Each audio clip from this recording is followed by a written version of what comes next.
lassoing a wounded shark, in life-or-death emergency surgery at sea.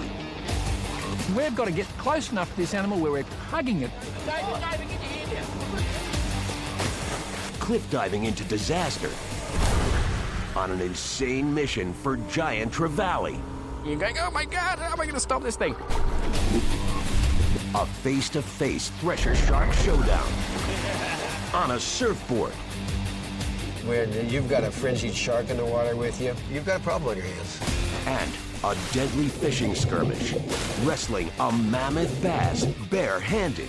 I sank to the bottom. All I saw was green, bubbles, and rocks. I thought I was gonna die. Forget fishing as usual. It's the world's most outrageous adventure angling. Epic battles of man versus fish pushed to the edge of courage, endurance, and obsession. Uncover the bravest ocean encounters on Earth in Hooked Extreme Angling.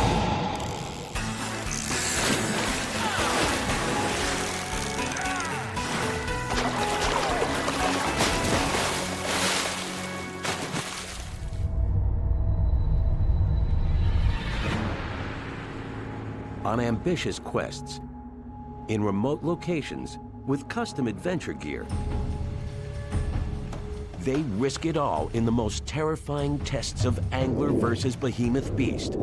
In these treacherous clashes of extreme sportsman against ocean predator, some fishermen dare to do the impossible, pushing the limits of experience, luck, and survival to the breaking point.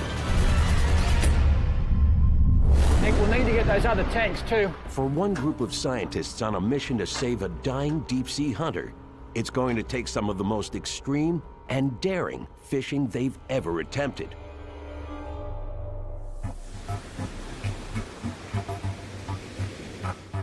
Byron Bay, Australia, July 16th, 2008. Marine biologist and professional sea rescuer Trevor Long gets an urgent call. When was the last time you saw it? Kilometers from shore, divers have spotted a 2.9-meter sand tiger shark in dire distress. Make sure you don't forget that tether line, will you? I'll just get this hoop out. Incredibly, a 4-foot hooked fishing gaff is stuck deep in the animal's throat. Don't forget that line, Nick. Yep.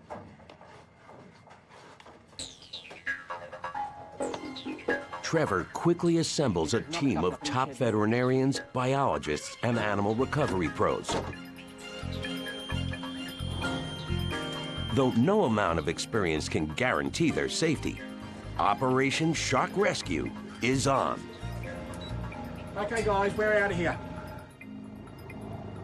Heading out aboard the rescue vessel SeaWorld 1, with each second, Trevor and his team are on borrowed time. In parts of the world, sand tiger sharks are critically endangered. Saving any of them is vital. But this shark is in serious trouble. This animal cannot feed, it can't forage, it can't obtain any prey whatsoever. If we don't remove it, there's only one situation that's going to happen here. This shark's going to die. The team's target? Meet one of nature's scariest cannibals. Natural-born predators, sand tiger sharks are programmed to attack and devour anything that crosses their path. From infancy, a sand tiger's mission is brutally simple: kill or be killed. In the womb, the first sand tiger egg hatched already carries cutting jaws. Infanticidal and hungry, it turns on its siblings, feeding until no one's left. So what happens, Mum has a range of animals in the uterus. The fittest of those animals will actually feed on the others and consume them, and only that female will only have 1 or 2 pups at the end of the day. If you think about it, you're gonna have a really aggressive animal that comes out of this really awful process. And as they grow, sand tigers only get more lethal. Nicknamed the ragged-toothed shark, one look and it's easy to see why. Over 80 stabbing, jutting fangs turn their mouths into predatory pincushions. Sand tigers, they've got a lot of teeth, a lot of big teeth, and they're really raggedy. They got all these gnarly edges to them. A relative of the great white, sand tiger sharks grow to whopper sizes, over 3 meters long, weighing nearly 160 kilos.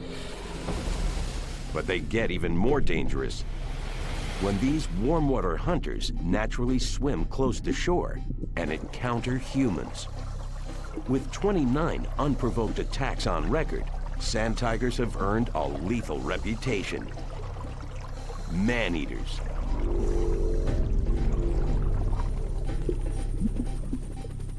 Yet in reality, sand tigers are more often the victim of our commercial overfishing, bycatch, and habitat destruction. Still, though we must help to save the species, be warned, they're dangerous. Like any powerful predator, a threatened sand tiger can turn deadly. These animals have a mouthful of teeth, and if you get your hand anywhere near them, you're gonna get your hand bitten off. These large sharks have really strong jaws, and they can easily slice right through bone. And now, Trevor Long and the rescue team aboard SeaWorld 1 plan to wrangle an injured tiger shark head-on. Amazingly, to get the shark to the boat, Trevor plans to lasso it. The technique requires a special tool, a custom spring-loaded lasso that propels rope towards the target. Once the trigger's pulled, spring clips release, securing the rope around the beast. But roping a shark safely takes more than special tools. It takes intense training and marksman-like precision. And there's always a risk, getting so close to a killer fish. Now, to save this dying beast, they first gotta find it, more than 4 hours out at sea. The team makes its way to the rocky outcrop where the shark was first spotted. They can only hope the animal's still there and alive. An injured shark's behavior is violently unpredictable. Yet, the team's gotta perform emergency surgery. Now we're going to go down, pluck this animal out of the ocean, bring it on board, and then somehow get this gaff out of it and release it alive. This isn't an easy exercise. Arriving at their target location, Trevor prepares his custom shark lasso. I would go down, hopefully be able to locate the animal, but we didn't know how long it was going to take to fight the animal to get it back to the boat.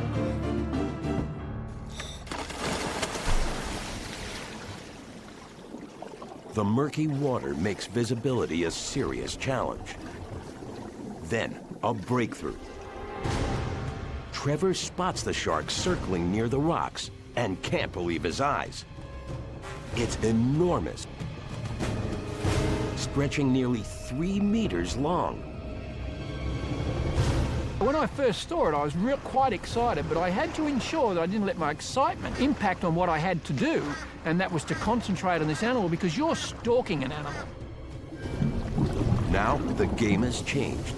With the shark in sight, Trevor needs to make sure the beast doesn't see him. If the shark spots Trevor or the crew, it might flee, or worse, the shark could turn on the divers, attacking in self-defense. Trevor positions himself above the shark's blind spot. If his shot misses, the spook beast will be lost. Aiming carefully, Trevor focuses, fires, and hits his target. He's got the lasso on. But the danger mounts. At any moment, the shark's sharp teeth could shred the line. Even worse, the animal's now attempting to swim away. If Trevor holds on, the shark could drag him deep into open ocean. Trevor's only hope is to gain more leverage and turn the dying shark back towards the boat. He hovers directly overhead, getting closer and closer. Any shark in a fight response where it's got a rope around it, it can be dangerous. And we've got to get close enough to this animal where we're hugging it almost. Up close, Trevor assesses the damage. The 1+ meter fishing gaff is deeply embedded in the shark's throat.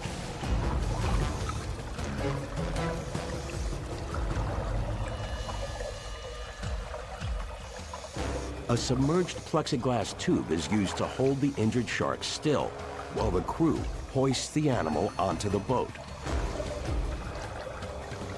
Though the tube is sized for a large shark, it's risky. If the contraption fits too tightly, it could push the swallowed fishing gaff even further down the shark's throat. The team slowly maneuvers the tube toward the mammoth monster.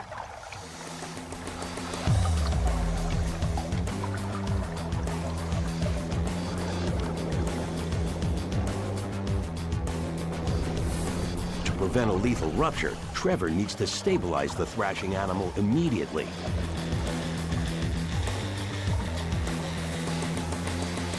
Staying calm as possible, with the shark still struggling, the team manages to get the tube in place, sliding the beast all the way in.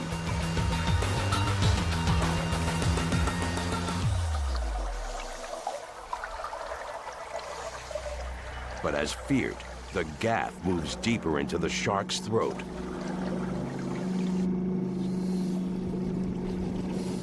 They've got to get the injured predator to the boat, and fast.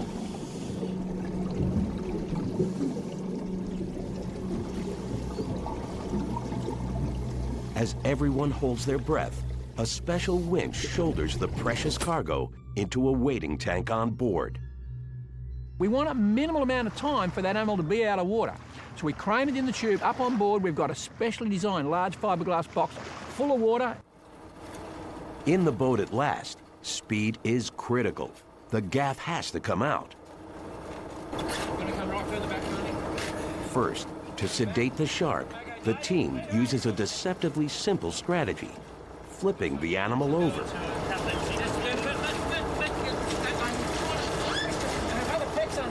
In this inverted position, a shark falls into a temporary trance called tonic immobility.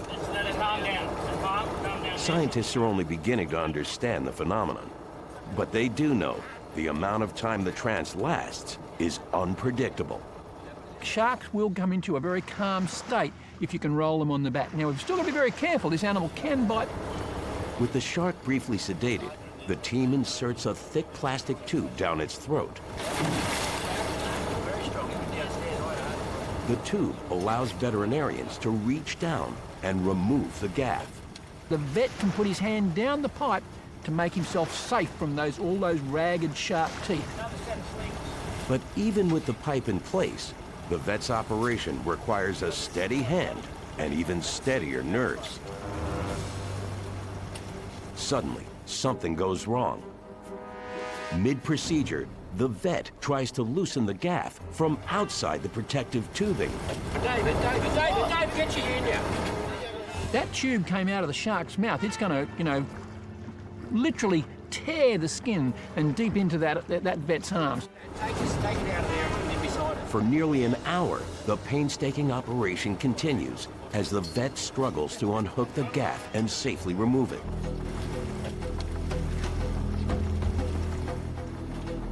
And the vet's under a lot of strain, a lot of duress. He's sitting in the water. He's extremely uncomfortable, and he's got his hand inside a shark's mouth. As the crew watches, after a tense 40 minutes, at last, with a careful push, the veterinarian feels the hook release from the shark's throat.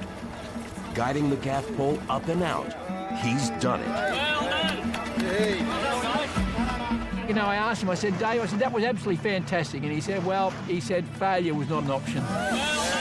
But the mission isn't over yet.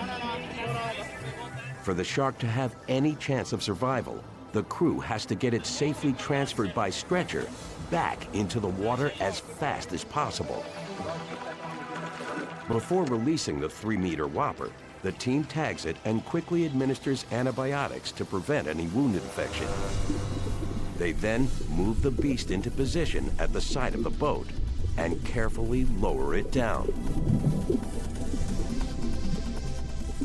After a few moments, the shark slowly swims away. Divers follow along at a distance to observe and report the patient's condition back to Trevor.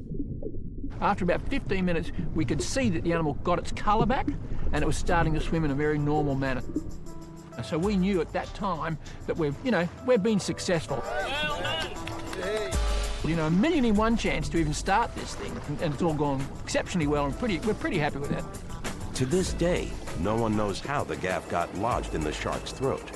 But regardless of the cost, Trevor and his crew's mission to rescue this remarkable animal is a testament to the importance of human intervention to help save threatened species from extinction.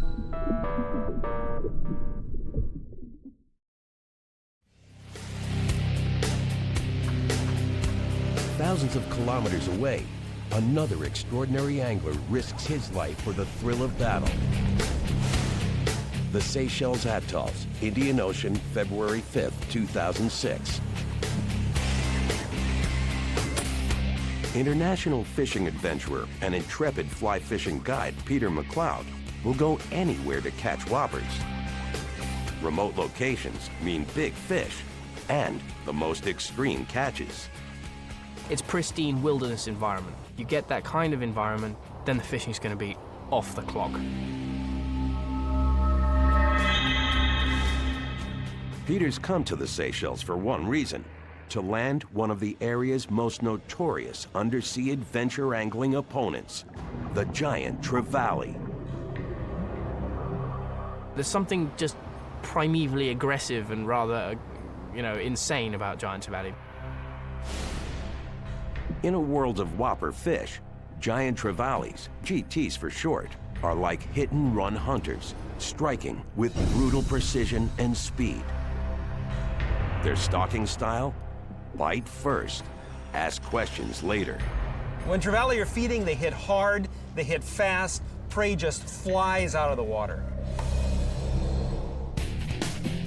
With few competitors and even fewer natural enemies, GTs can grow big as bathtubs, over 1.5 meters long, weighing more than 70 kilograms. Muscle-bound brutes built with thick shoulders, blunt heads, and heavy torsos, these giants strike at any potential prey. They can just blitz. They're built just like torpedoes.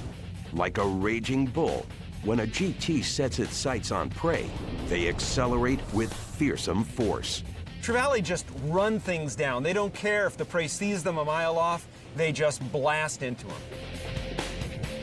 Despite their bulk, a crescent-shaped caudal fin rockets them through the water with power and agility. Trevallies have that big curved tail, which helps them accelerate really quickly. And for adventure anglers like Peter McLeod, it all adds up to one of the toughest fighting fish on the planet. It's known as the bulldog of the ocean.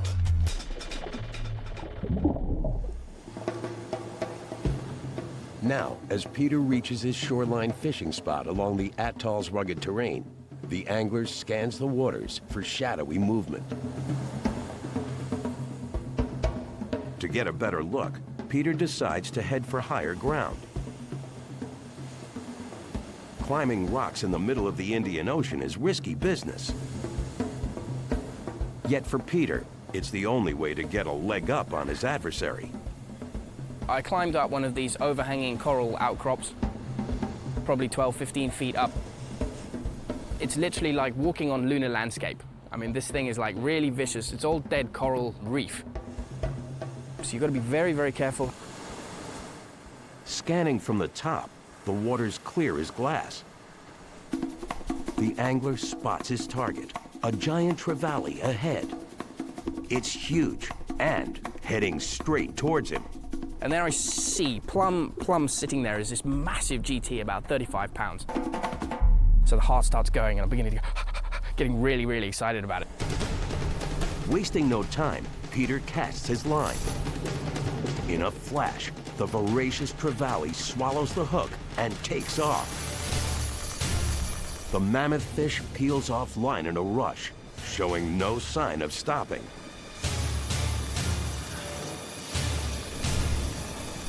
and it's like being attached to a bus. It's probably the best description.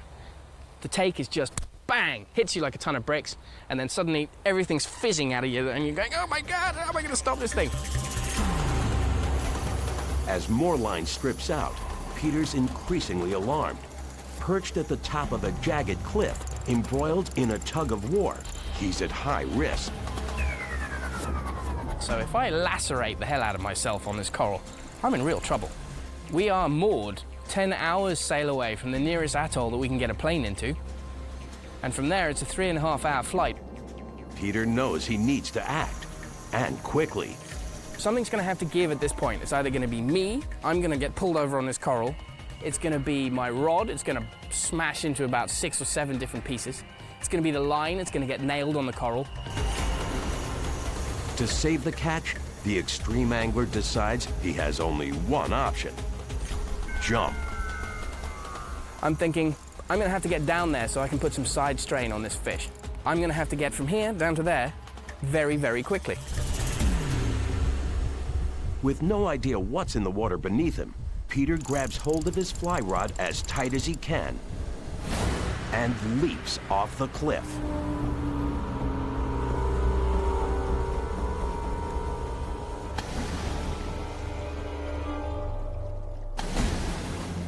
But when I hit that water, it was probably a little higher than I was anticipating, and I probably should have actually counted on the fact that I couldn't really see how deep it was in front of me.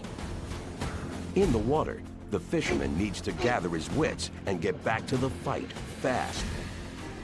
The Trevally continues to strip off line from the reel. It's like spinning like a propeller. Absolutely going mental. This fish is howling out. And Peter's fighting another risk. The hook could slip free.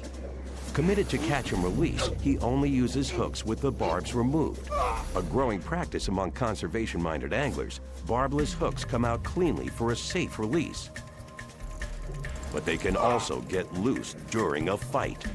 So as soon as you have any form of lack of tension, then the hook will just drop out and the fish is gone. With this once-in-a-lifetime catch, losing the hook now would be devastating. To maintain as much tension as possible on the line, Peter struggles to get to solid ground. I managed to get to an area where I could get my feet on a bit of thing, and then I can really start putting some serious pressure on this fish.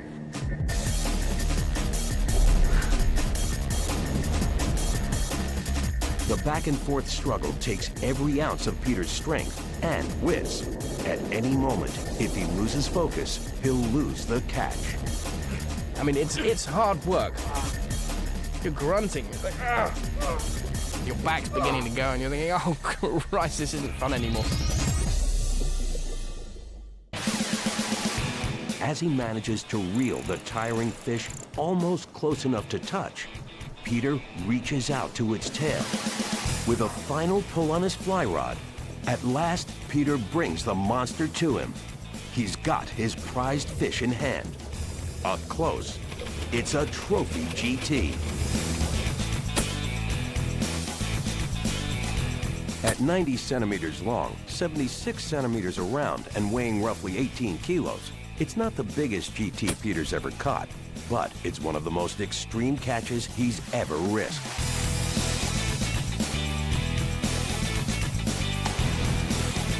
The angler marvels over the phenomenal fish, but only for a moment. The feeling when you pull that fish out of the water is just sheer elation. I mean, it's insane. But most important thing, we get that fish back in the water very quickly. He's gradually beginning to power away, he's getting his strength back. With a little help recovering, the fish swims away. Safe. He's off in my hand. I'm going, thank you!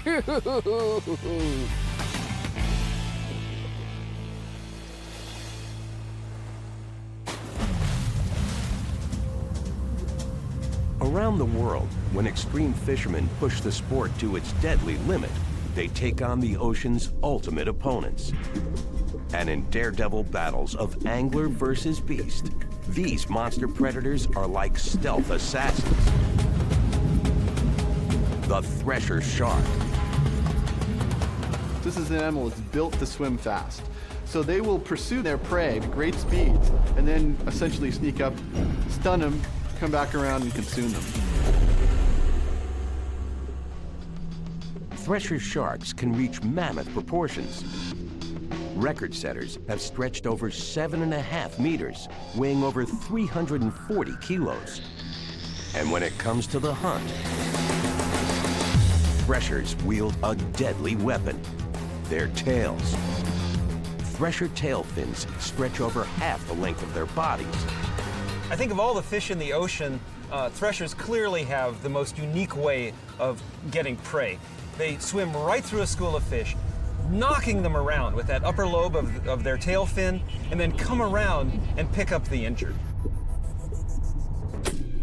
This stunning attack style makes threshers a formidable foe in and out of the water. The same deadly design threshers use to deliver a powerful blow also helps them accelerate rapidly, propelling themselves straight out of the water.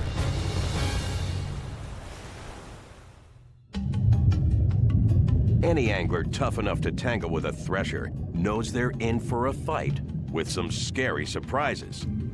Add a surfboard into the mix, and it's fishing at its most extreme. When you're fishing from the board, one of the exciting things about it is you're in their element, and that kind of levels the playing field.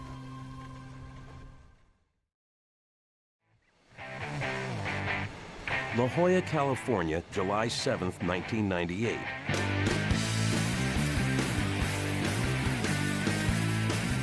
Extreme angler Scott Cherry sets out for a typical day of fishing. Yet Scott's idea of fishing is anything but typical. With rod, reel, and surfboard, he's on the hunt for sharks.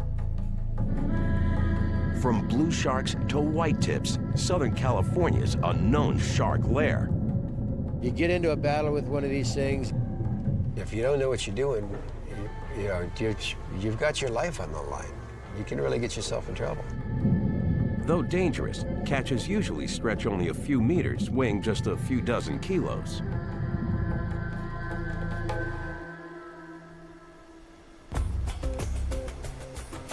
But the surf angler has no idea the behemoth beast he's about to encounter.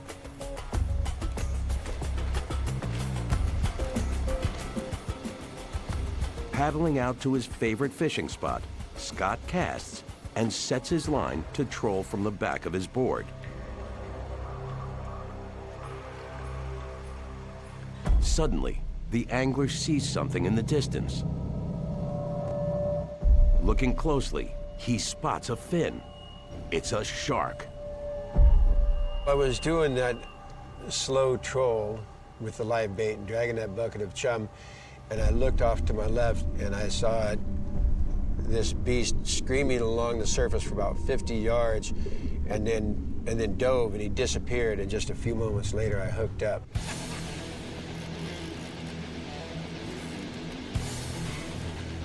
Unsure what he's hooked, one thing Scott does know.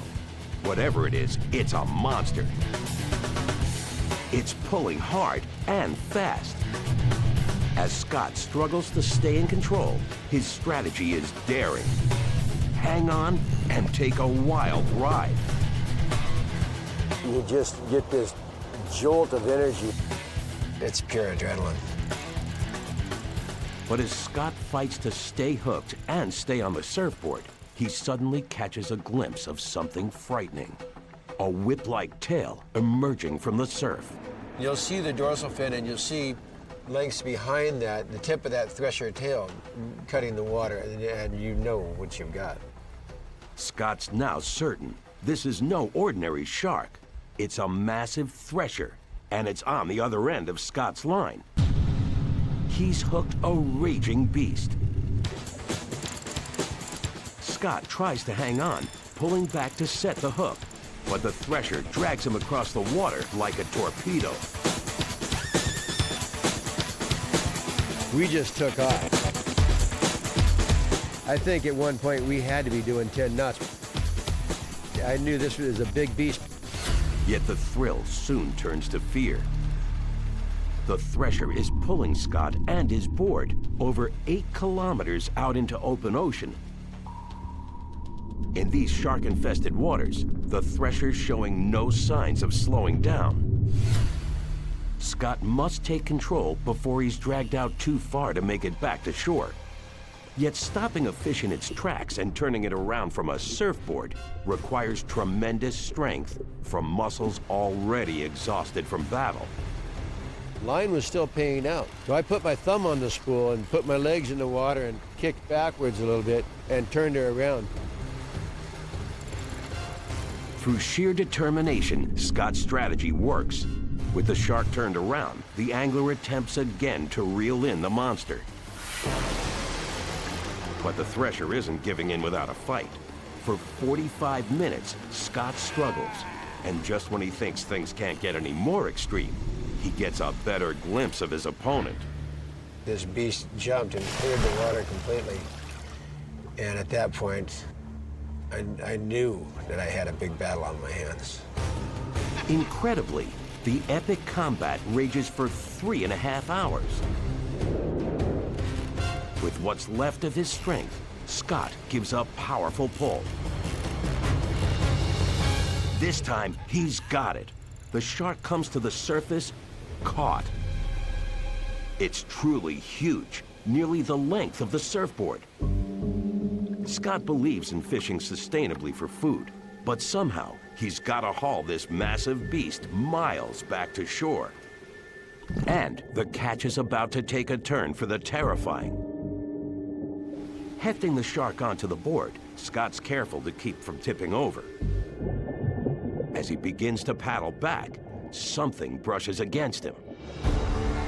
It's another shark. Felt something hit my leg, felt like a bat hitting my leg. Ow! I looked down, and there was a shark, just absolute frenzy. Bull sharks, tiger sharks, and gargantuan great whites all call the southern coast of California home. Scott can only guess who's hunting him and his catch.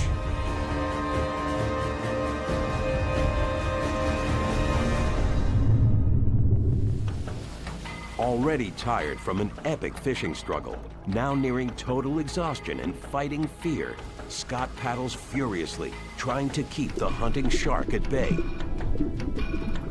The surf angler never gets a close look at his pursuer, but he can feel its presence.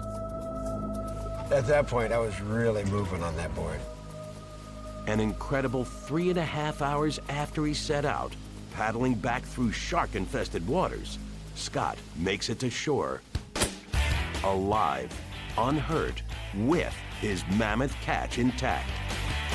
We brought it up on the beach and laid it down across my surfboard. It was almost the length of my 12-foot surfboard. The Whopper measures 3.3 meters long and weighs 63.5 kilos. It's believed to be the largest fish ever caught from a surfboard. An incredible victory for a truly extreme angler. It's taking everything that you've got. It's taken a lot of time, and it's when you finally catch the thing and you've secured it, it makes you feel like f***ing Tarzan.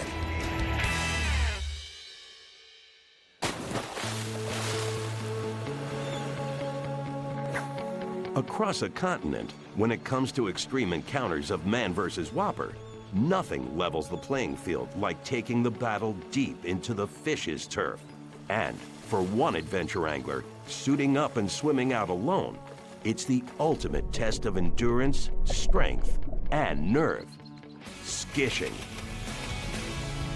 You get that sensation of being on a mission, on the hunt. Like an angler's triathlon, skishing combines swimming, scuba diving, and fishing. The master of the sport, Paul Melnick. A pro who believes in stacking the odds against himself. Adventure angling pushed to the limit. People often ask me why I just don't get a boat. Boats are bogus. What's the point of fun or skill in standing in a boat?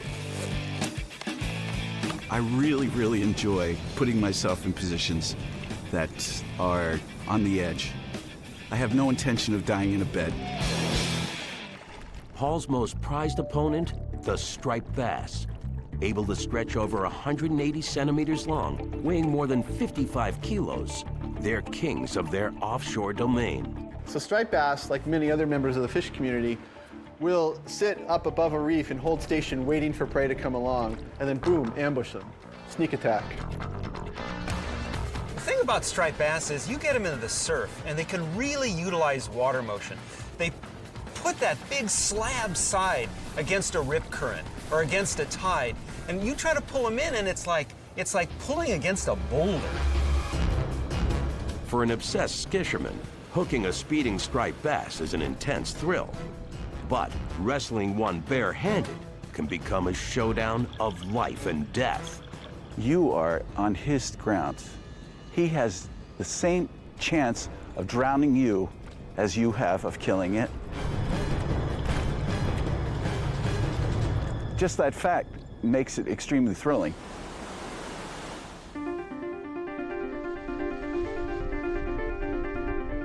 Montauk, Long Island, New York, September 15th, 2005.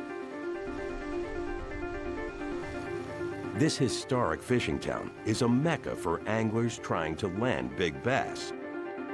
Long Island bass fishing is a traditional sport. Until Paul Melnick enters the game. While other anglers line up along the coast, Paul's in a wetsuit. To catch big offshore bass, Paul swims past the breakers toward a rocky outcrop. Just over 90 meters out, perched on the jagged rocks, Paul likes the vantage point. But experience has taught him, out here, he's got to be extremely careful. Crashing in the surf and hitting your face on a rock, bad thing. Being grabbed by a riptide, hauled down the beach, off into the distance, bad thing. Fog is a really bad thing. I've gotten caught in the fog. You cramp up because of the exertion of fighting the fish. You can drown, obviously. Drowning is the #1 bad thing. Casting into the turbulent waters, Paul knows choppy surf is exactly where bass like to hunt. Bass love to feed at the surf line because the waves are throwing tons and tons of oxygen into the water. Suddenly, the fisherman feels a tug on the line, then a jolt. Paul reels in fast, keeping constant tension. I gave it a good tug. Next thing that happens is I'm having the fight of my life with God knows what this was. There's no time to wonder what he's hooked. A huge swell pushes Paul up off the rocks. The fighting fish takes over, dragging the angler into open water. At that moment, you know, the fight was on. And I was freaked. It was obviously a big fish because it was dragging me all over the place. Had me on my face, it had me upside down. You know, I was swallowing water, I was spitting seawater. Far from shore, Paul is repeatedly dragged under, deeper and deeper. I was in the middle of a current that was moving at about 6 knots, and it was moving out to sea. I thought I was gonna die.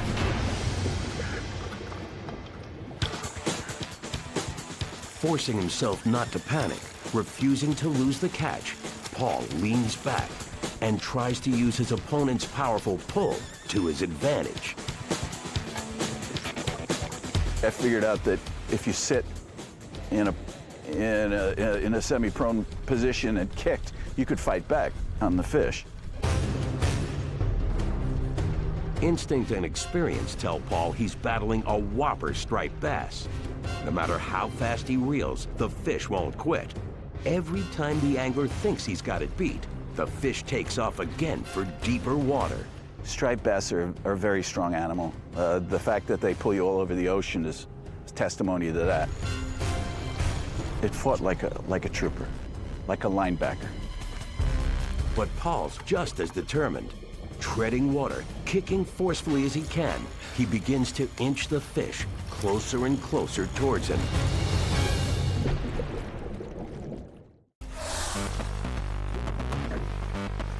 Now, with the beast in range, Paul pounces. Using maximum force to stay upright in the powerful current, he swim wrestles the fish.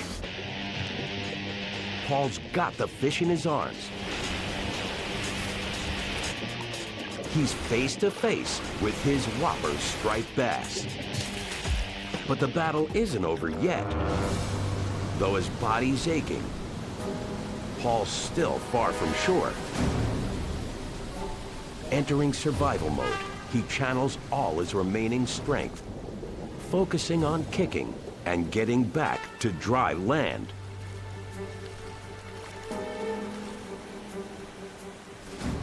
With his catch trailing behind him, the adventure angler finally makes it to shore. Success. The whopper bass stretches over 120 centimeters, weighing nearly 22 kilos. A true test of skill, and a triumph Paul Melnick will never forget. It's like a special forces mission that you've successfully achieved. It's that pure, macho, I did it. This is a unique experience, and I did it.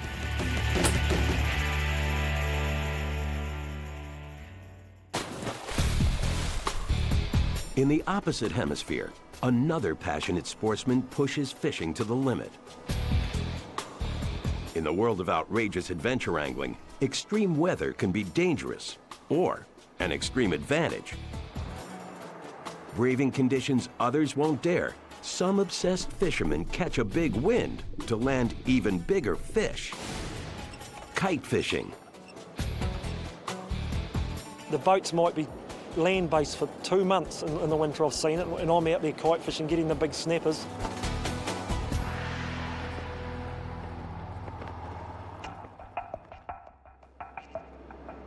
Taranaki, New Zealand, September 22, 2006.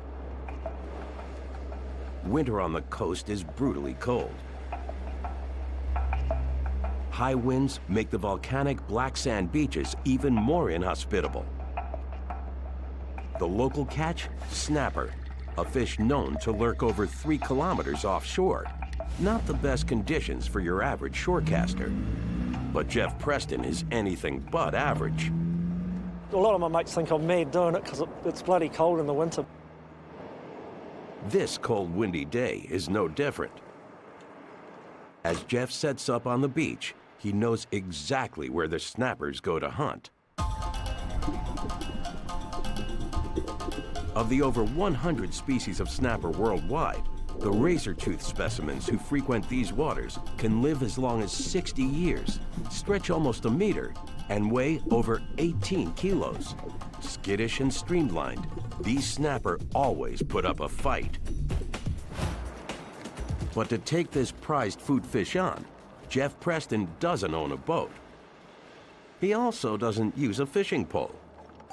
His method? Casting his line by kite flying. Kite enables me to get my line out way past the dirty water, which usually the big fish won't come near the mile, or even up to 2 miles. The goal of kite fishing is to drag bait along the ocean floor, making it look like fast-swimming fish, enticing larger fish to pounce. To kite fish, a fisherman attaches multiple baited hooks to a kite line, uses a weight for ballast, and waits for a strong wind to carry the kite fishing contraption out to sea. Jeff is experienced, but any kite fishing expedition can easily go wrong. A typical kite fishing line carries 20 hooks hundreds of meters out to sea. But even with 20 chances to get a bite, in kite fishing, the odds are as brutal as the weather. Some days you've got howling winds and every day's different. There's never many days where it's actually perfect. The fisherman tries to get the kite up repeatedly, but difficult wind currents are making it almost impossible. After several attempts, the kite catches a strong gust. She goes. Jeff's now confident. The game is on.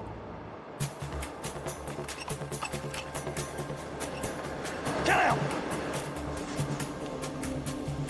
But kite fishing takes patience. With his line drifting out to sea, Jeff bides his time for several hours.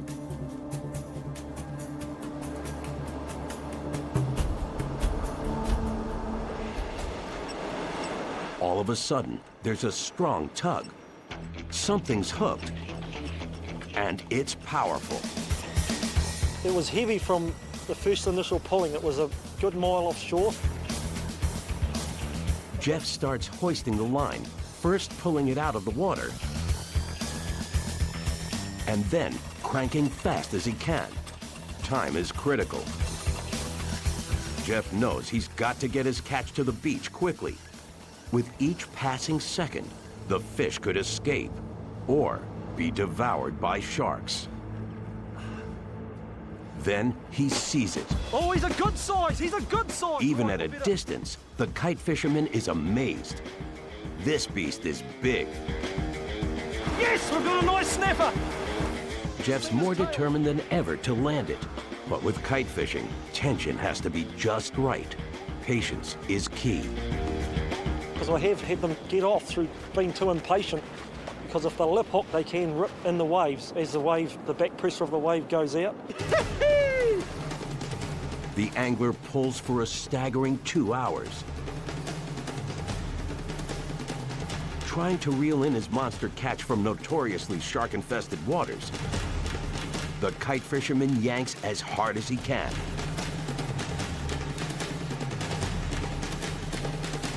To make matters worse, Jeff suddenly feels extra weight on the line. As he pulls it up, it's covered with lemon sharks hungry for a feast.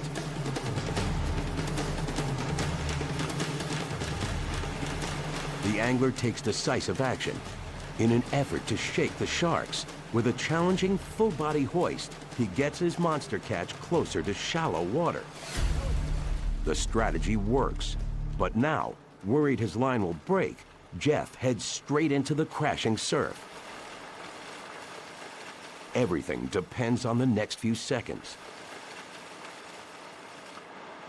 He's got to wrangle the fish carefully. Thrashing in the white water, many fish spit the hook and speed off. And I just run in, close and all, because it doesn't matter, because we've got to try and get the hand through the gills in case they're just lightly hooked. That's when they can escape with the power of the waves, their last effort to get away. Reaching down for the writhing whopper, Jeff's skill pays off. Kite fishing mission accomplished. Stunned by the size of the fish, Jeff's certain it's a record. It's the heaviest snapper he's ever held.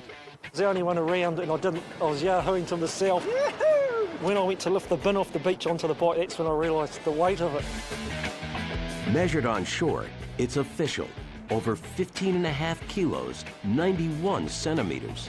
One of the biggest snappers ever caught off the Taranaki coast. An incredible battle of man versus beast. Won by Kite. Word got around I caught a really big one. I think about 10 people saw it within the hour.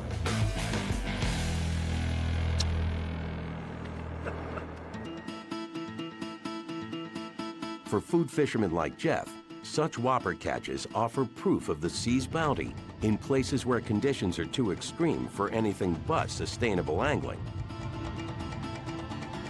As fish populations dwindle around the world from commercial overfishing, extreme angling may offer a clue to recovery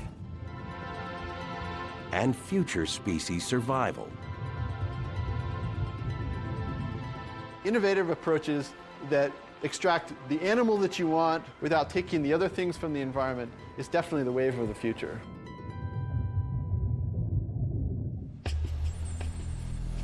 In the untamed oceans, in insane conditions, these brave anglers defy the odds, taking on the most daring challenges and colossal combat.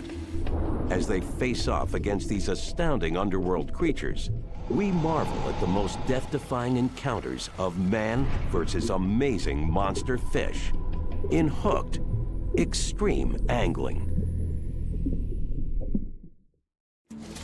Catfish grappling. When that fish starts spinning, them gills and all will just rip you open.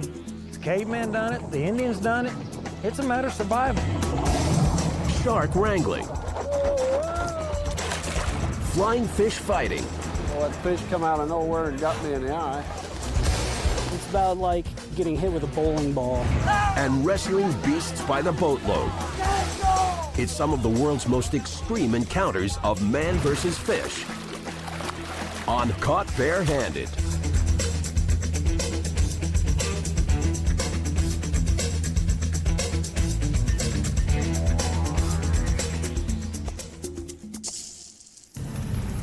From America's swampland to the oceans of Papua New Guinea to Sardinia's Mediterranean shores, since man's roamed the earth, he's fished for food, sport, and survival. For most, the tools are rod and reel, spear and net. For some, it's personal. They fish bare-handed. Battered, bloody, and bitten raw. To catch whopper fish, they use extraordinary bait, their own hands. And when these obsessed fishermen face a cutthroat competition, it's no pain, no gain. June 2007, Pauls Valley, Oklahoma. For one of the world's oddest sports, this is the Olympics, the annual Okie Noodling Tournament. Yeah, we try to bring our family every year. We just came to see the fish and touch it. Noodling, tickling, grappling, or hogging, whatever you call it, it's catfish wrangling. Diving into hidden lairs, holding their breath, using nothing more than fingers, hands, even whole arms. Fishermen track, stalk, and haul up river Goliaths. I got part of it. Tell me, what's more challenging than you getting in the water, catching this fish with your bare hands, and coming up with it? Noodling has ancient roots. Native American fishermen used diverse fishing methods, including grappling. Early accounts describe them diving into riverbeds, wriggling cloths to entice big fish with their bare hands. And noodlers today speculate on a far more primitive history. You know, it's barbaric, a lot of people say, cavemanish. Well, hey, if I was a caveman, I think I could survive, just from, you know, what we know how to do. And it all comes down to a battle against a whopper, the North American freshwater catfish, native to rivers and lakes west of the Appalachian Mountains. Catfish average nearly a meter long and can easily reach 20 kilograms. Quick and cunning, these whiskered catfish feed voraciously, eating vast quantities and growing non-stop. Some live as long as 30 years, and record catfish have even stretched 1.5 meters, weighing more than 40 kilograms. It all adds up to a fish with tremendous mass and might. When he's in that water, he's got more strength than you've got. It's just like a tornado on your hands and arms. He gets to spinning, he'll just twist you up. You can't hold him. But it's the way these catfish breed that makes noodling possible. In summer, the females lay eggs inside holes, rocky nooks, hollow logs, and man-made boxes built by noodlers. Astoundingly, for each kilogram of body weight, a spawning female can lay over 2,000 eggs. That means a 45-kilogram catfish can release an incredible 100,000 eggs in a single spawn. And once the female deposits the eggs, the males protect them from predators with fierce determination. All he's trying to do is bite at you and make you leave the hoe so that you don't get to the babies. To an egg-guarding catfish, a noodler's wriggling hand may be food or foe. Either way, the catfish bites down hard. For the noodler, the battle's just begun. And these fishermen have to battle other hidden hazards. Gnawing beavers, snapping turtles, and poisonous snakes also lurk in these muddy waters. The noodler's credo? No hooks, no bait, no fear. You ask people about noodling, oh, they're crazy, they're stupid, they're idiots. We're not idiots. We catch a lot of fish and we have a lot of fun. Friday, June 29, 2007. Evening falls on Oklahoma. At the stroke of 7:30, the tournament begins. These Okie noodling competitors have exactly 24 hours to grapple one of Oklahoma's baddest bottom dwellers and race to make it back in time for a 7:30 evening weigh-in at Bob's Pig Shop. To prove their catch is fresh, most haul in live specimens and store them in tanks bigger than bathtubs. Grapplers can compete in two categories, natural or scuba. Natural noodling is strictly equipment-free, while scuba allows for any type of underwater breathing apparatus. Noodlers can use springs to hold their catches and bring them out of the water, and they can wear protective gloves. But many keep it bare-handed. Today, taking the biggest fish will come down to skill, luck, strength, and a will to win. In this tough competition, 4 rivals are top contenders. Don Brewer, a die-hard noodler with a passion and a high-tech edge. You can catch the bigger fish. You can find the deeper holes and stay down there with them. Howard Ramsey and Gary Webb, 2 Missouri grapplers on a mission.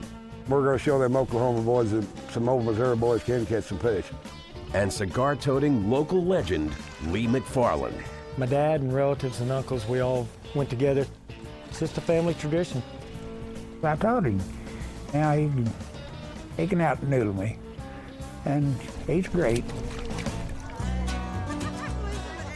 Family catfish dinners are a chance for the McFarland clan to swap war stories and fan the flames for future generations. When I pulled out my hand, it was just gushing blood. And right then and there, I was like, I gotta get this fish. I hated fish back then. They were disgusting. Dad finally talked me into going fishing with him, and so I went. After that, I was hooked. It was just a bonding moment for me and my dad. I didn't think a girl would do it, but she's getting pretty good at it. Hopefully I can trade to my kids and they can train their kids. As a sport, grappling's growing fast. Since the first Okie Noodling Tournament in 2000, the event now draws more than 3,000 spectators, and more fishermen sign up each year, well over 100 registered competitors. Who will win as they all prepare to do battle bare-handed? That was quick. More than 10,000 kilometers away in Papua New Guinea, fish wrangling's a life-threatening ancient art where men lure deadly predators bare-handed. They are shark callers. New Ireland Province, about 600 kilometers off the coast of mainland Papua New Guinea. Here in the southwest Pacific Ocean, fishing's a way of life. But one fishing tradition is extremely dangerous.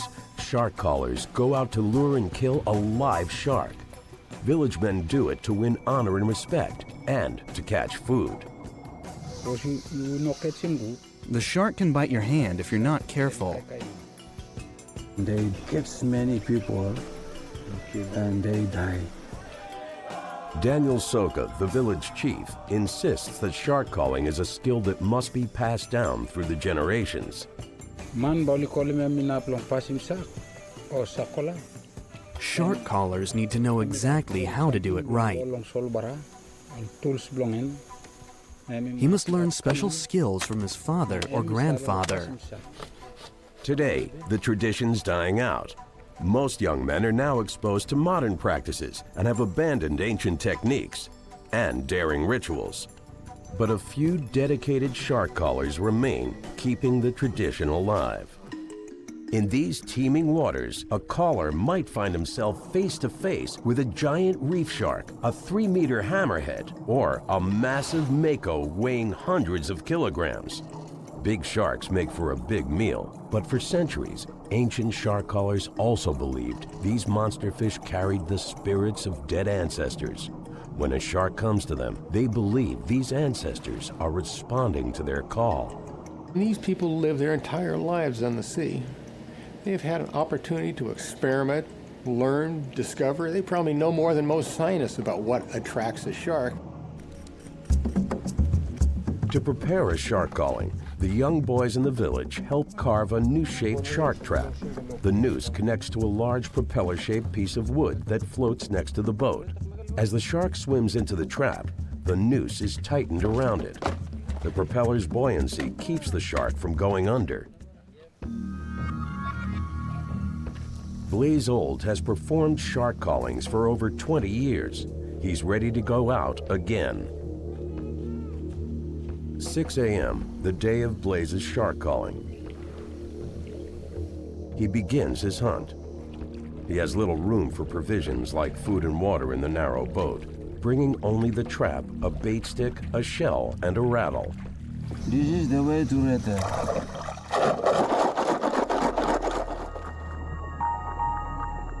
Unique shark anatomy makes this unusual practice possible. Sharks are extraordinarily sensitive to sound. Equipped with vibration sensors under their skin called neuromasts, these homing devices work like human nerve endings, allowing sharks to pick up any disturbance in the water, including sound waves. Zeroing in with pinpoint precision, sharks will investigate any commotion that might signal injured prey. Shark callers capture sharks by attracting them sonically. They rattle coconut husks, and that sounds underwater like a struggling fish, or even the stridulation, that is, the rubbing together of lobster parts. Knowing this, Blaze mimics a shark's next meal, singing, thrashing, and rattling for the biggest monster he can find, ready to wrangle him with bare hands. Minutes stretch into hours, and still no shark as night falls. Blaze returns to shore only to resume his hunt the next morning. At last, a sudden dip in a floating log indicates a shark feeding beneath.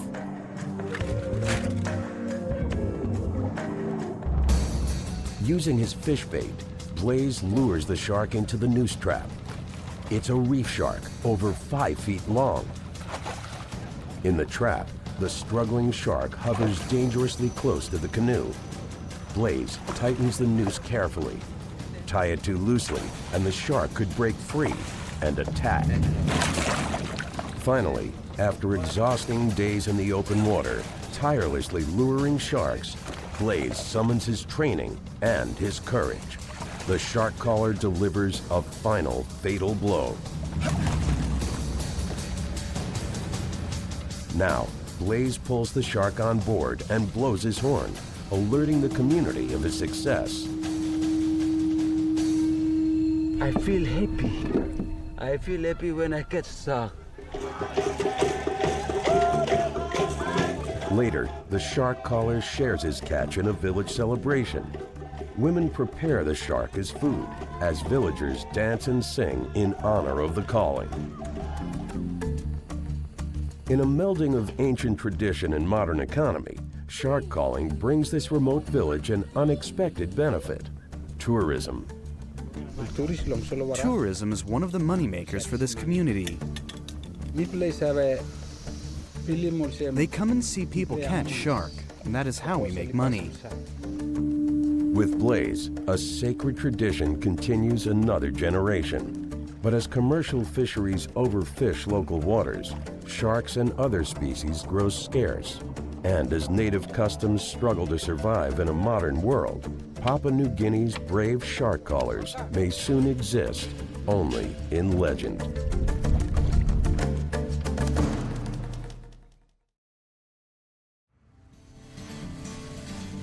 Daring anglers risk everything fighting for the biggest catfish caught bare-handed. The annual Okie Noodling competition is on. 7:30 a.m., June 30th. Across Oklahoma, noodling hand fishermen dive half naked into rivers, lakes, and swamps to prove they're the best. For the next 12 hours, these passionate competitors will use flesh, fingers, and forearms to lure and grab biting flathead catfish. But to win, these competitors have to contend with a raging Mother Nature. record rainfalls flooding rivers and lakes across the state. For noodlers, rising water levels are a formula for disaster, forcing them to dive deeper, holding their breath longer. If everybody's got the water we've got, it's going to be hard noodling. It's going to be a hard contest. How in the world can you predict what Mother Nature's going to do? Kilometers away, noodlers Howard Ramsey and Gary Webb face an additional challenge, finding the right spot. We're only about 50 miles from Grand Lake up there, Gary. Yeah.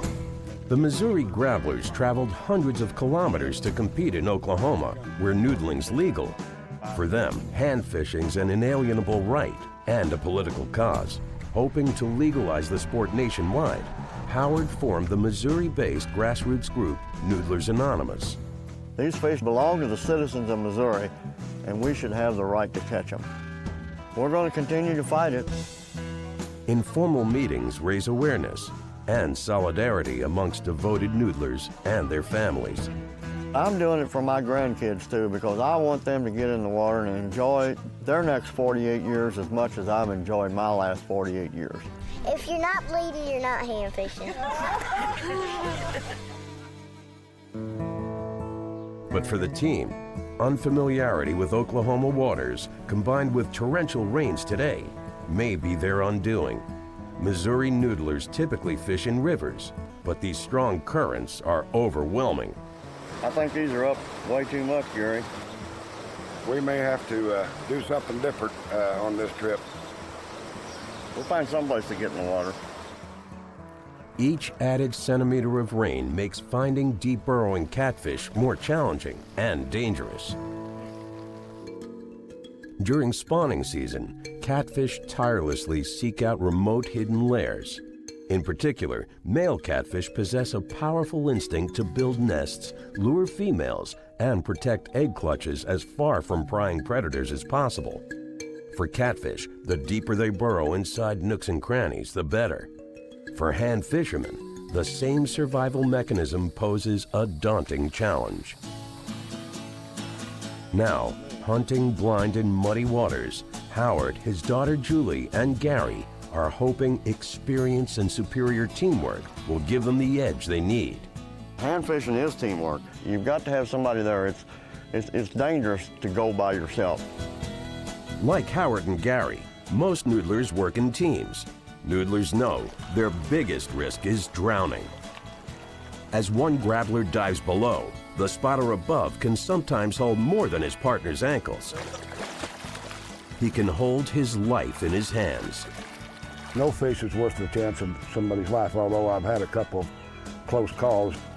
Anytime you go underwater, you need somebody there to make sure what you're doing underwater. You're right. Nobody home.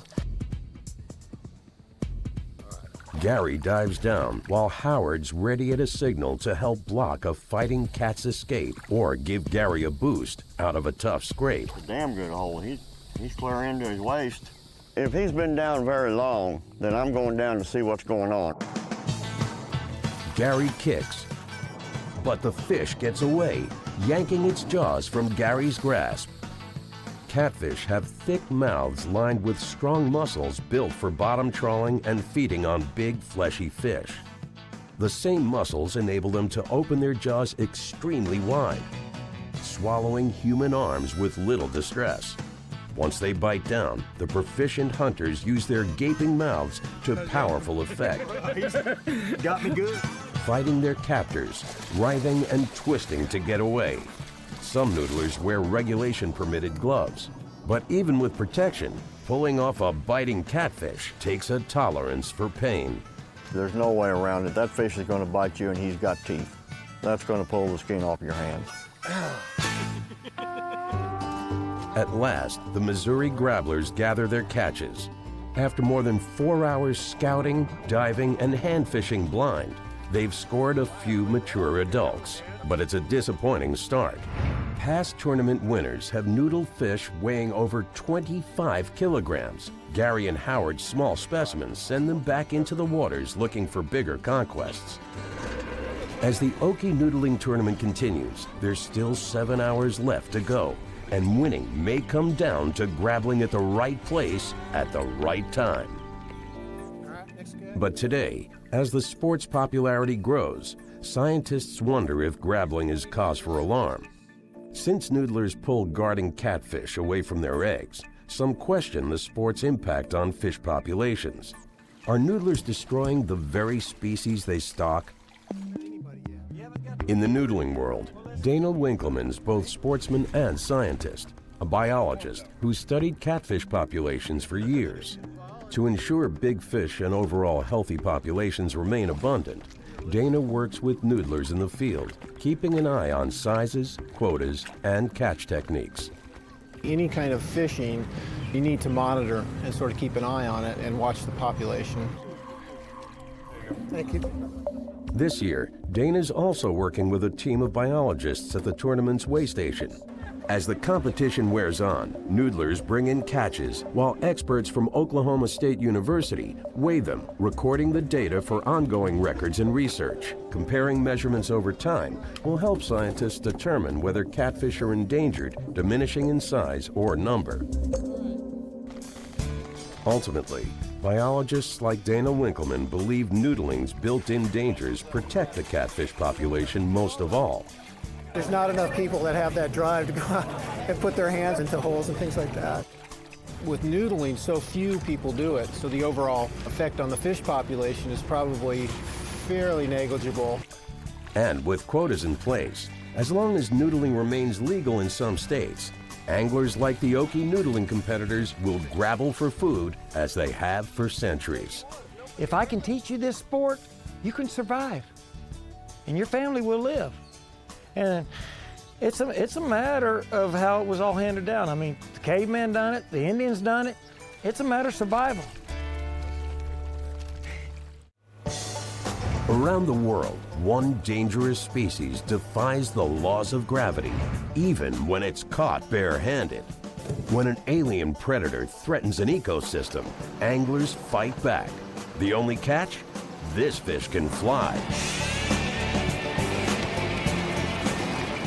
August, Bath, Illinois. In a renegade spirit, these hand fishermen take to the Illinois River in open boats, churning the waters, making a racket. It's the Rockus Redneck Tournament. You tell people about this, they don't believe it. You have to actually be here to see it. Local citizen Betty DeFord founded the Redneck Tournament in 2005 after a family boating trip turned into a flying fish disaster. From the beginning, the tournaments had one sworn goal: stop an invading bully in its tracks. Under these waters lurks a slimy, scaly menace, the Asian carp. Like many invasive species, they're the ultimate unwelcome guests, depleting natural resources and multiplying with terrifying speed. In a wild test of nerve, these anglers are ready to do battle with boats and bare hands. Asian carp course below by the thousands, but when these fish feel threatened, they catapult. What's it like when it's really cooking out there? It is like raining fish. I've seen them 25, 30, 40 of them just jumping at a time. Plain physics says it's about like getting hit with a bowling ball. What makes these fish fly? Scientists speculate it's similar to human stress. Faced with frightening noise or commotion, silver Asian carp leap through the air like projectile missiles trying to escape. But it's what they do underwater that's the biggest danger. Insatiable, the silver and other Asian carp varieties devour drifting aquatic creatures called plankton, starving out other competing species. Worst of all, flying carp also eat vast amounts of oxygen-producing algae. Without algae, oxygen-starved rivers lose the ability to sustain animal life. It's a deadly chain reaction set off by this river's public enemy #1. If you don't have them in your waters, you don't want them in your waters. You want to stop them before they get there. Ironically, U.S. fisheries originally imported Asian carp precisely for their insatiable taste for algae. But while the carp did help commercial fish farms keep overgrown algae in check, some of the voracious feeders escaped, making their way into the Illinois River. Today, at the Redneck Tournament, the boat with the most carp wins a cash award. Using nets in their bare hands, competitors try to snag as many flying, flipping fish as possible without getting clobbered.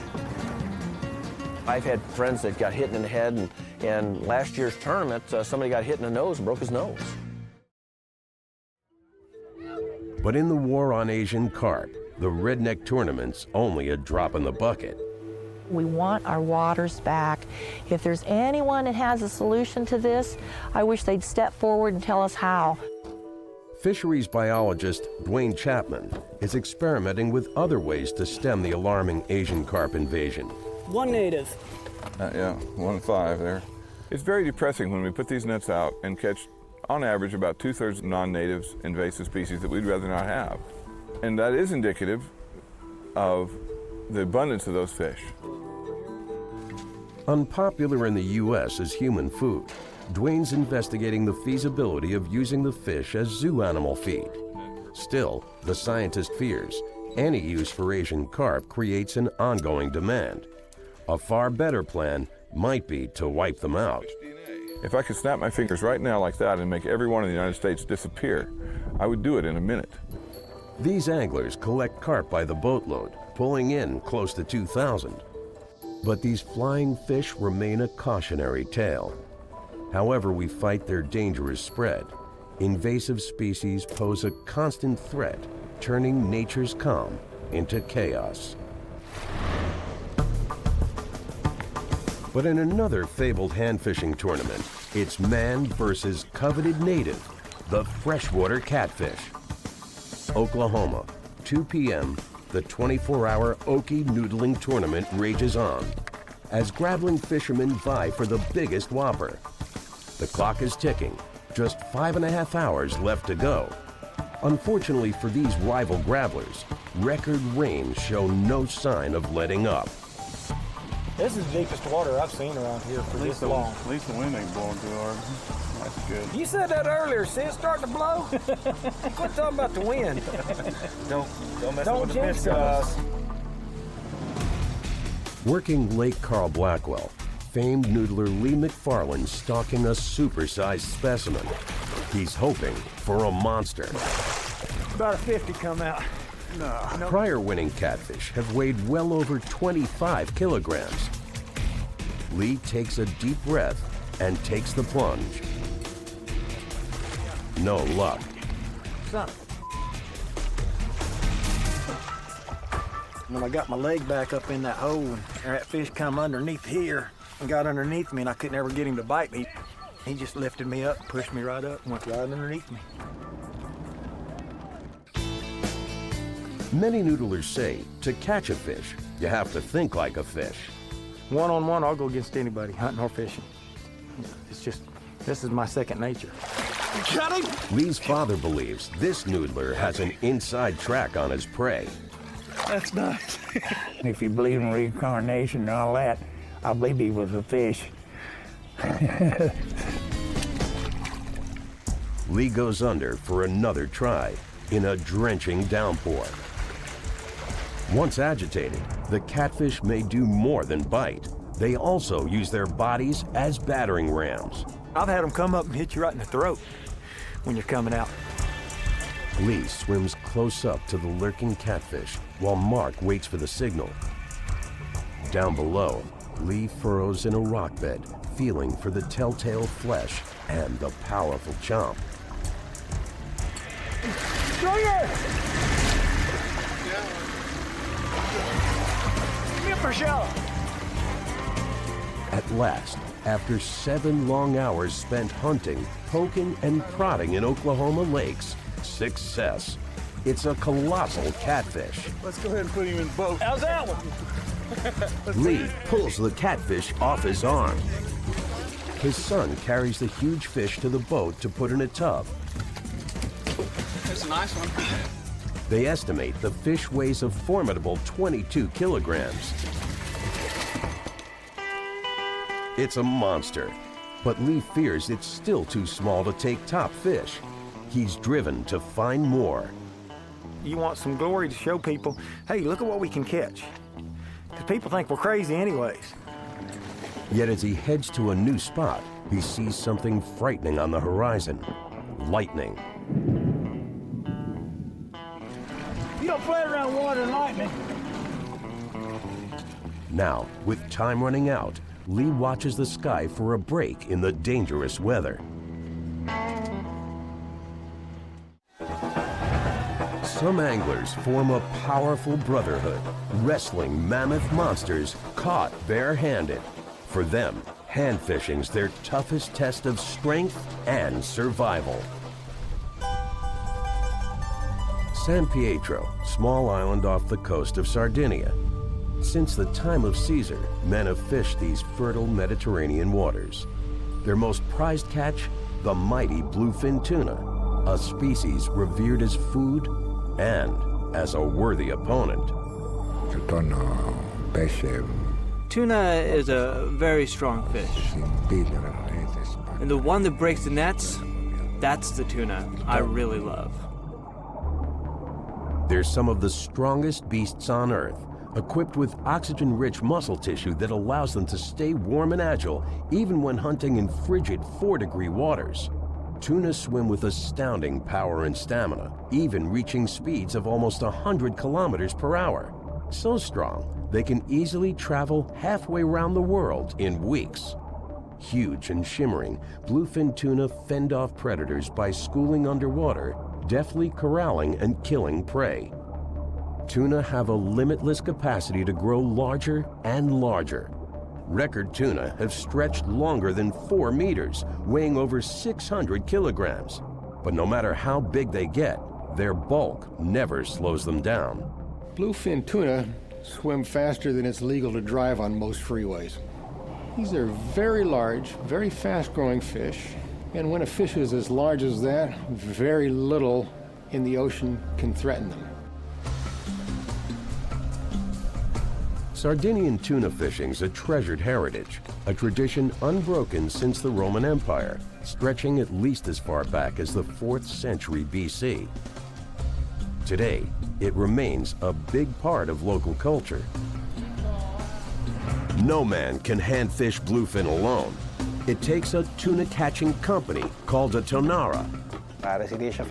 Things get done well, even though oftentimes it requires much more than it gives. The head of the fisherman is the rice, Arabic for leader. More than anyone, he bears the burden of their feast or famine. The rice is the expert. He has to be able to feel and practically be able to talk to the tuna. Each spring, tonara fishermen, called tonarotti, drop woven nets into the sea, creating an elaborate maze stretching roughly 1.5 kilometers. As tuna migrate to the northwest, they swim into a single half-kilometer net stretching to the shore called the tail. The tail diverts the tuna into the trap. Once inside, the fish corral into a series of chambers, ultimately leading to the final net, nicknamed the Chamber of Death. The rice decides when the nets are full, watching and checking them in regular jaunts from shore. On his go, the collective must be ready for one of the most back-breaking hand fishing practices on Earth. May. Time for the harvest. The men begin pulling the net, dragging their boats inward, forcing the fish forward towards the Chamber of Death. As the nets close in, what starts as a 2-kilometer-long tuna trough ends up as a single net more than twice the size of a swimming pool. Just the net weighs several tons. You have to raise it with your hands. You need a lot of strength. To avoid net-ripping chaos, timing is everything. We can lose fish when we attempt to close them in the Chamber of Death. The nets can collapse, and this makes the job even harder. At last, it's time for the matanza, Italian for slaughter. The massive fish flip at the surface. If the men drop any part of the net, the tuna could escape. One by one, using hooks, the Tonaroti jump into the water and wrestle the behemoths on board. Modern commercial boats rely on winches. Here, they use powerful arms, proud to keep an ancient tradition alive. The grueling work takes hours. The men are exhausted, yet no one quits. Landing the fighting tuna, the men duck and lunge. One wrong move could cost them a bounty, or worse, a dangerous injury. A tuna's flicking tail is a brutal weapon. Sometimes it's a dangerous job. We're also dealing with fish that weigh 500 kilos. 300 to 400 kilos, they really have a lot of strength. At last, after months of preparing, planning, and plotting the matanza, the 42-man Tanara team hoists up the final tuna, surveying the mammoth catch. Mission accomplished. This year, it's a good harvest. By the spring season's end, they expect to fish over 40,000 kilograms in total, gathered over as many as 10 more matanzas. We try to keep our heads up. We hope that each year is better than the previous one. But their jubilation's only temporary. Heavy commercial fishing elsewhere around the world is destroying their livelihood. Aggressive fisheries harvest huge quantities year-round, decimating healthy tuna populations faster than the fish can reproduce, putting the bluefin in grave danger. They use satellites, airplanes. They look for schools of tuna in the middle of the sea, and they enclose them with ships. Every season, they catch what we can catch in 20 seasons. Like the tuna who once ruled these waters, the ancient Tonara may soon be extinct. Their only hope is that other commercial fisheries follow their example, taking in smaller bounties, practicing sustainable techniques. There was a time not that long ago when bluefin tuna ruled the North Atlantic, and the Tonara fishery had little effect on it. There were so many bluefin that this relatively inefficient fishery did not threaten the populations. Respect of the sea, respect of the marine life. If you don't have a little bit of passion for the sea, for the tradition of the Tonara, I don't think you can do it.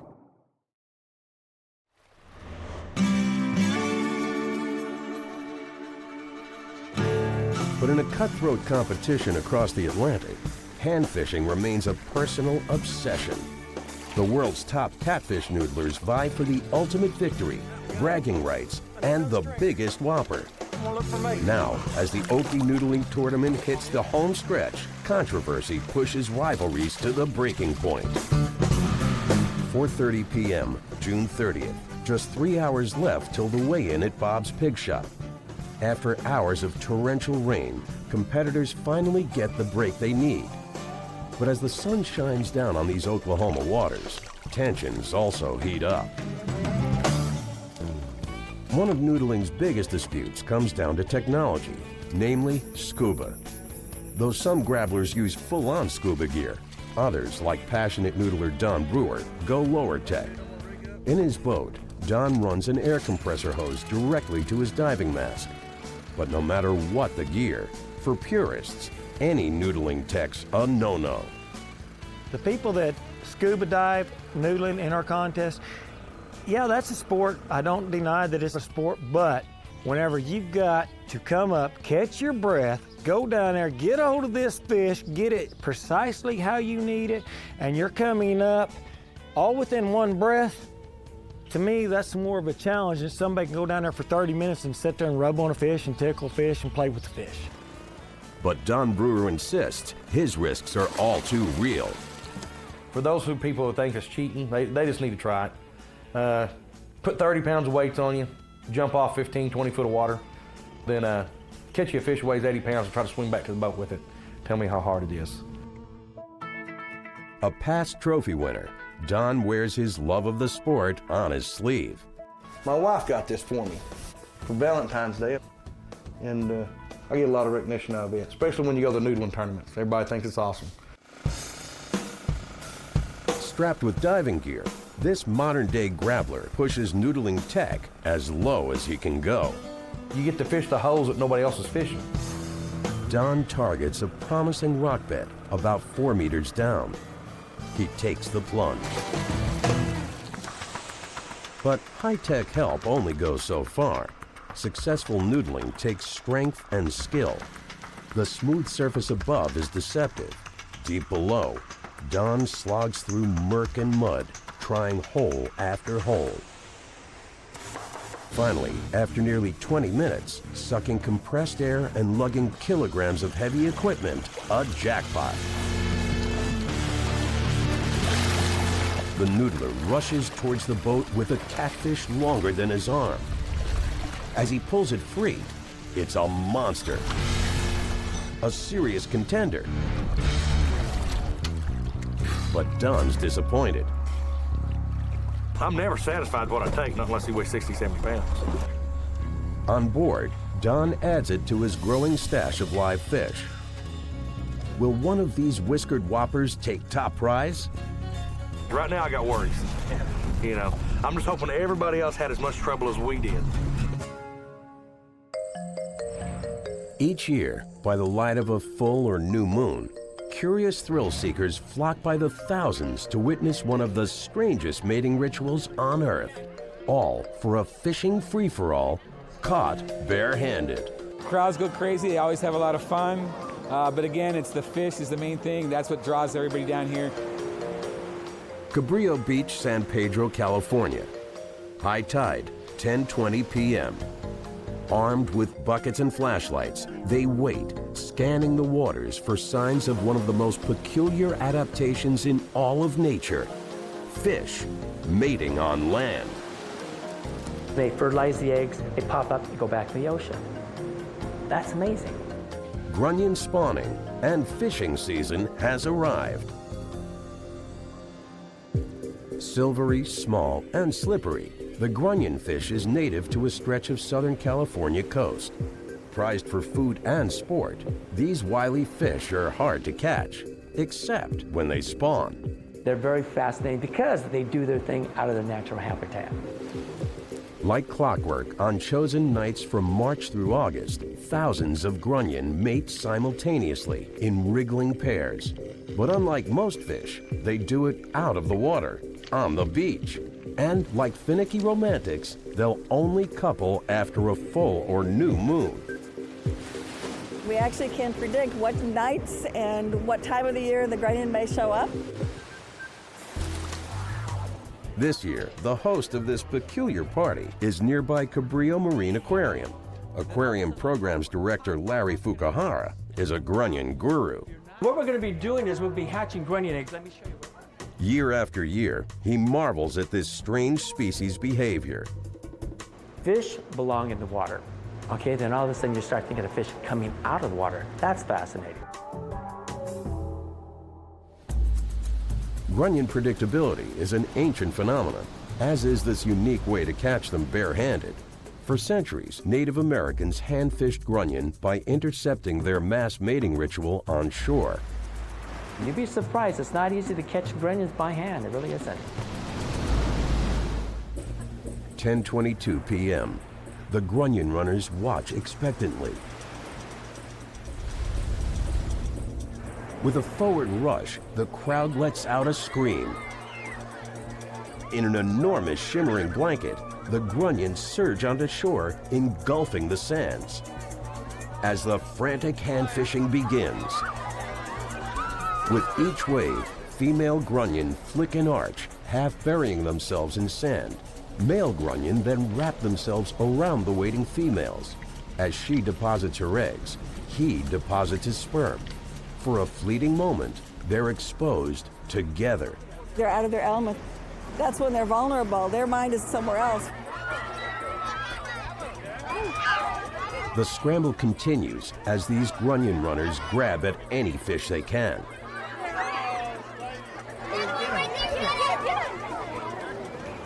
Just as suddenly as they arrive, the spawning grunion catch the next waves back into the ocean, leaving their eggs buried deep behind in the sand.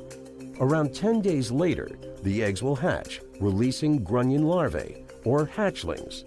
Though many eggs and hatchlings fall prey to predators like birds and larger fish, the annual mating ritual ensures the species' survival. How many babies survive after they go back to the ocean? Maybe 2 out of the 3,000. And that's enough, though, to keep them going. On shore, as the chaos subsides, the grunion grabbers compare catches. I got a whole bucket full. This is my first time. Most have caught only a few. The grunion have successfully spawned by the thousands. And thanks to human error, no amount of frenzied beach grabbing can endanger grunion populations. These delicate fish face a much greater threat from beach erosion, pollution, and shoreline development. Marine biologists hope these harmless hand fishing excursions increase awareness of the species and help save it from extinction. We've been doing this for years and years and years. Catching by hand is a safe way to make sure the population continues. It was really cool. I mean, you just grab down and if you got one, you were lucky. I mean, my shoes are sopping wet, but that's okay. I had a great time. There it goes. 7:30 p.m., Pauls Valley, Oklahoma. It's been a tough 24 hours with relentless rain, lightning storms, and raging rivers. Now, for America's top catfish grabblers, it's the moment of truth. The annual Okie Noodling Tournament's grand finale. Time to see who's caught the biggest whopper bare-handed. Oklahoma, here we are again. The 8th annual world's largest noodling tournament in the world right here in Pauls Valley, Oklahoma. Grabblers carry in catfish by the truckload, gathering with fans, friends, and families for the weigh-in at Bob's Pig Shop. Somehow, some way, they got down there and caught them. I don't know how they did. I think they might be a little better than we are. I think they're crazy. I think that you basically have to have been dropped on your head to do that kind of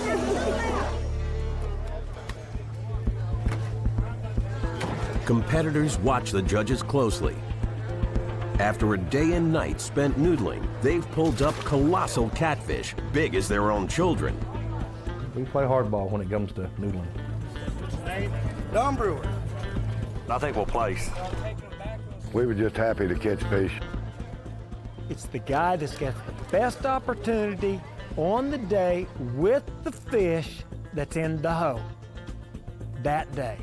It's not a matter who's number one, who's number two. We're all good. We all love what we do. We all love our sport. The crowd gathers at the podium for the results. Now, what you've been waiting for, the biggest fish, 60.2 pounds. Chad Lamb, where you at, man? Winner of the day, Oklahoma noodler Chad Lamb, with a whopper as big as a bathtub, weighing in at 27 kilograms.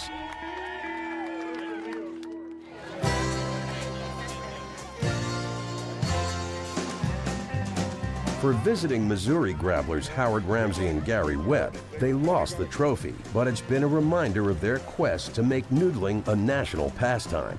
Eventually, we're going to have a hand fishing season in Missouri. Grabbler Don Brewer's partner Dennis took second place in the stringer category, the weights of 3 catches combined. But for Don, it's been a chance to push noodling technology to the edge. I was down there on one of our favorite holes, 12 to 14 foot deep. We caught a lot of fish, but we didn't catch what we wanted. And for local legend Lee McFarland, Second runner-up stringer at 120.2. Lee McFarland, where are you at, my friend? Lee is the man. it's been a celebration of a passionate family tradition.